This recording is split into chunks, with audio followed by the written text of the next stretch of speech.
Here are 12 crops that you can grow in your garden in July and have a bountiful harvest this fall. If you think it is too late for you to plant in this season, think again. Hello everyone, this is Amrita Bordake and welcome to my channel. I am growing these in zone 10B and I have a much longer season, so keep in mind when I am giving you these recommendations, I'm also including some that are meant for shorter season. So look at where you are in your zone and how much time you have before your first frost before you decide on what plant to grow in your garden. I started my vegetable gardening journey only 2 years ago, and these are some of the plants that I have had success as a beginner gardener. Even if you are an expert and have grown for years, there are some recommendations in here that you might want to try for yourself. The first one is bush beans. I absolutely love this plant, and the only regret I have from last year is that I didn't succession plant it enough. And my favorite variety, if you have to try at least one, will be this Royal Burgundy bush bean.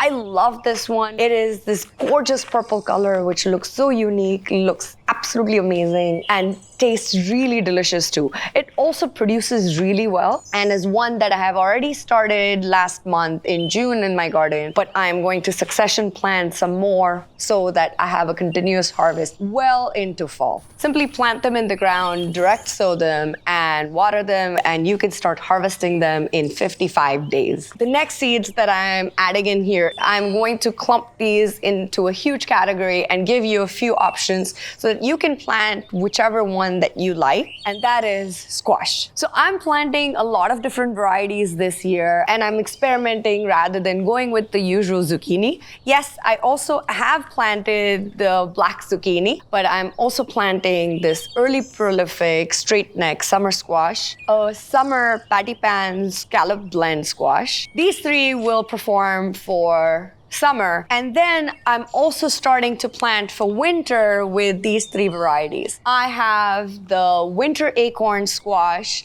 that is a beautiful variety. It will be ready to harvest in 80 days, and the Waltham butternut squash variety and a honey nut squash variety that will be ready in 100 to 110 days. I'm really interested in the honey nut variety this year. I have never planted this. This is my first time trying it out, and it tastes similar to a butternut squash but is sweeter, and that sounds amazing. So I'm definitely trying this out. I already have one plant in the ground, but I am succession sowing this just in case something goes wrong with the other plant and I have another plant to go. I really want to try it this year. The next is cucumbers. These are an amazing variety to grow. These Market More cucumbers are an amazing variety to try out. They produce within 60 days of sowing, and they provide delicious 6 to 8 inch long cucumbers that are great for salads or pickling. I'm direct sowing these about 1/2 inch depth in the ground. I don't have time this week to do this, but if you have some time, I would also recommend pre-germinating it if you want to have 100% success of germination before you plant it. But if you don't want to, you can absolutely direct plant the cucumbers and they will work for you. These have been hard to germinate in ground for me, and I have had to pre-germinate them because the snails were just going ahead and eating them. And even this week, I had 2 plants that I had planted last month, and something came in yesterday and just ate one of the seedlings up. I have no idea. I think it was a grasshopper, probably, because I have finally gotten rid of the snails. I don't know what's going on with my garden. So I'm succession planting them for additional seedlings. Now, basil is an amazing herb that thrives in summer. It loves the summer heat, and usually we all plant the Genovese basil, and I have also planted Genovese basil in my garden. But I'm succession planting with some other varieties in July, and which I think you might be interested. One of the first ones I absolutely love because the way it looks is beautiful is the purple opal basil. And this is similar in taste to the Genoese basil, but it looks gorgeous, has this beautiful purple color, and looks absolutely stunning in salads or topped on top of a pasta, especially a pesto pasta. It is a really pretty color, and it is mature within 50 days of planting it. If you have a shorter season, just keep in mind what zone you're in so that you can adjust accordingly as to what variety you sow, especially if you are in a much colder season. The next basil that I am going to recommend is a holy basil or kapur tulsi that I always grow in my garden. It's a perennial in my garden at this point, and I always have it on hand for fall and winter, especially when we are in the midst of a flu season. So I need to add some more plants to that, and it is absolutely delicious for tea, and it makes a really, really delicious chai with lemongrass. And it has so many medicinal benefits that can help boost your immunity, especially during the flu season. This is one basil I would highly recommend having all the time on hand in your garden. And the other three varieties that I'm going to give are kind of new for me. I was trying to grow them earlier this season, but for some reason I used this new fertilizer and all the little seedlings just died off. So I'm restarting my seedlings basically, and the first one is lemon basil. I'm excited to try this one because of the smell that it has. It's supposed to have a little bit of a lemony citrus smell. So I am really excited to try this out. And the other two varieties that I am trying are actually great for cut flowers. If you are using flowers from your garden and cut flower arrangements in your garden, these look absolutely gorgeous along with the cut flowers. And one of them is cinnamon basil, and the second one is aromato basil. So pick the basil that you think you will use the most and grow them in your garden. They don't need a lot of space, and you can grow them in clumps. They do really well as multiple seeds, even if you direct sow them in one spot and have a lot of seeds. If you want though, you can also plant them in containers. They do really, really well in containers. Of course, my garden is never complete without flowers, and the flower that I'm going to add in July is a sunflower. It's still not too late to add sunflowers to your garden, especially these dwarf sunflowers. I am growing the sun gold dwarf sunflower, but if you want to have another variety, you can also look into vanilla ice, which is another dwarf variety. These are flowers that grow within about 65 days, and these are flowers that might do really well even if you have a shorter season. If you are in any season right now, try not to grow any of the mammoth varieties of sunflowers because it's a little late, but any of the dwarf varieties will still work if you want to plant some sunflowers in your garden. They are great for attracting pollinators in your garden and also bring such a gorgeous focus of interest into your garden. And they are edible, so you can use the seeds, and sometimes even the head of the sunflower is something people bake. So if you grow some of the bigger varieties, that is an option for you. The next vegetable is one that I absolutely love just because of how fast it grows. And this particular variety grows within 25 days. This is the radish, which is French breakfast radish. And I absolutely love it. You get these tiny, almost vertical radishes from this variety, and they taste really delicious. They're not as strong as the daikon radishes or even the round radishes, so they are a little bit milder in flavor, but they taste delicious in salads or just to eat by themselves. I've seen some of the French people actually eat it just sliced with a little bit of butter on them. I've never tried that, but I will say they taste amazing in salads and grow really, really fast. So if you are growing in a shorter season, this is one of the vegetables you should definitely plant in July in your garden. And I've been mentioning the duration of the season, and if you don't know where you are and what zone you're in, check out the link in my description down below. That link will take you to the USDA website where you can check what zone you're in and also your frost date. So depending on when your frost date is going to be, approximate time frame, that will give you the remaining amount of the growing season that you have. The next variety of vegetables that I'm going to recommend is something that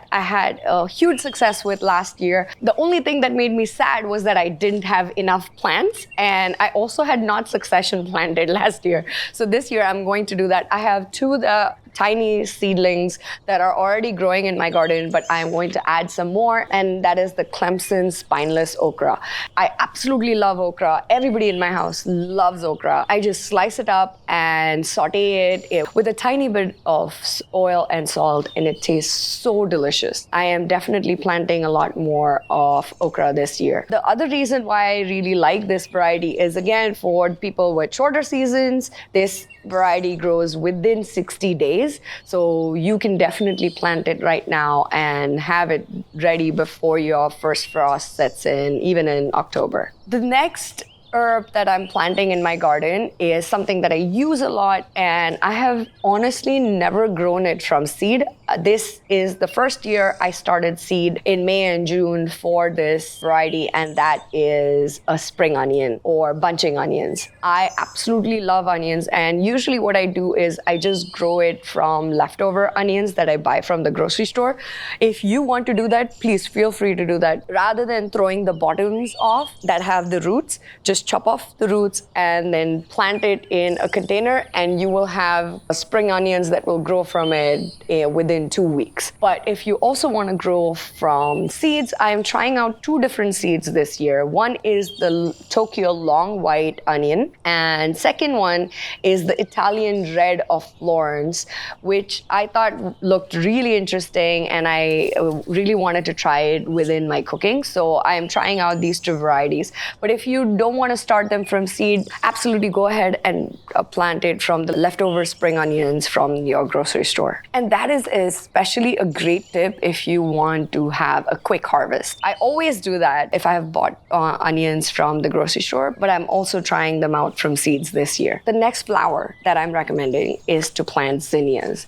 These are amazing. I had such a huge crop 2 years ago. I absolutely love zinnias. I feel like it's one of the flowers that just keeps giving on giving and giving until it dies off in the winter. It is one of the flowers that I would highly recommend you plant in the garden. I wanted to bring some of the unique varieties that I have seen to your attention, which usually you don't see it in the big box stores or even in nurseries. And that is the Lilliput Salmon Zinnia, the Benary's Giant Bright Pink Zinnia. These queen red limes are so stunning, and I really am excited to grow them in my garden. I had planted them in May in my garden. When I mentioned that some of my basil plants died, I lost a huge seed tray of transplants, and the zinnias were also part of them. I tried to repot them and put them in a container so that they would survive, but they just did not make it. So I have to seed them again, and hopefully they will make it in time for the fall season. There's the Queen Lime Blush, which is another absolutely gorgeous color. And pick one of the zinnias that you can find. Even Zinnia Green Envy is a beautiful green colored, almost lime green colored zinnia that looks absolutely stunning in the garden. Last year, I tried this particular fruit for the first time, and I had a huge success. So I'm kind of hoping I can replicate it again this year, and that is with the Kajari melon. I would recommend growing this in your garden. It tasted so delicious and sweet. It was really, really good. So I'm planting more Kajari melon. I have one seedling currently in the vegetable garden, and I'm also going to start cantaloupe seeds. I had started them last month, but the snails came and ate all the seedlings away.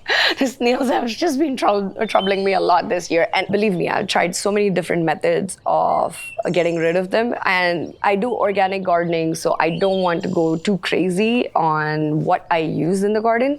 So I was trying all these different methods, and they were just not having it. So if you are interested, let me know if you're having trouble too, and I will make a separate video just on how I got rid of snails and slugs. The next one is actually a cold season herb, but I am growing it in the pockets where I know it's going to be shady, under the tomato plant, for example, or under my larger calendula or my eggplant. I know that I'm going to have like these small pockets where it's going to be a lot cooler. That's where I'm going to grow this herb, and that is the cilantro. I use cilantro every day. No amount of cilantro in my house is ever enough, especially when my mom is cooking, because mama loves cilantro, and she uses it in everything. If you find that they are soapy in taste, I'm so sorry. You can absolutely skip this one. But if you do like cilantro, something that I'm trying this year is a long-standing Santo cilantro. The one thing I would recommend that I've learned from my mom is to crack the cilantro seed open. So if you see the seed, you crack it open before you plant it. And that, my mom tells me, improves the germination rate. And I have definitely experienced it when she plants it. She has a much higher rate of success of growing cilantro than I do, especially because of my whole snail issues. They were just eating through the cilantros. I had planted this huge row of cilantros that my mom helped me with, and they were growing so well, and then the snails came one morning and just ate through them all, and the whole row was gone. It was nuts. I'm grouping them together because you can pick one or plant all three of them separately. Are these three different flowers. All three are edible flowers. They can be used in teas, salads, or they also have a lot of medicinal benefits in creating lotions and soaps. And these three edible flowers are the nasturtiums. I am planting the Alaska mix nasturtium. It grows like crazy, like wild flowers here in California. And be careful if you're planting any one of these, because they grow like crazy once you can get a hold of them. I still haven't been successful in growing the next one, which is the German chamomile. I love chamomile. I almost drink it every night. I have really been trying to grow it this season with a